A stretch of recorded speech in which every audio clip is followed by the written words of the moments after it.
অনেক অনেক বছর আগে জাপানের এক পাহাড়ি গ্রামের পাশে থাকতেন এক বিখ্যাত সামুরাই। তার নাম ছিল তাকেজোশি। যুদ্ধের ময়দানে ছিলেন দুর্ধর্ষ, কিন্তু তার হৃদয়ে ছিল এক আশ্চর্য শান্তি।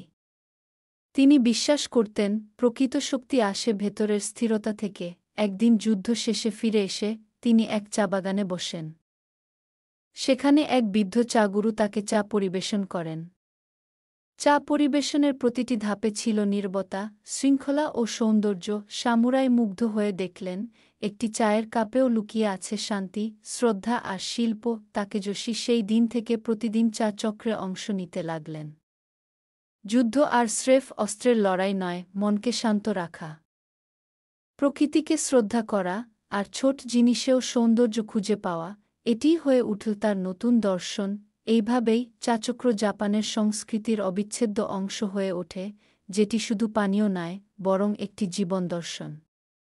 আজও জাপানের চা অনুষ্ঠান আমাদের মনে করিয়ে দেয়া শান্তি, শ্রদ্ধা আর সরলতাই হল সত্যিকারের ঐতিহ্য।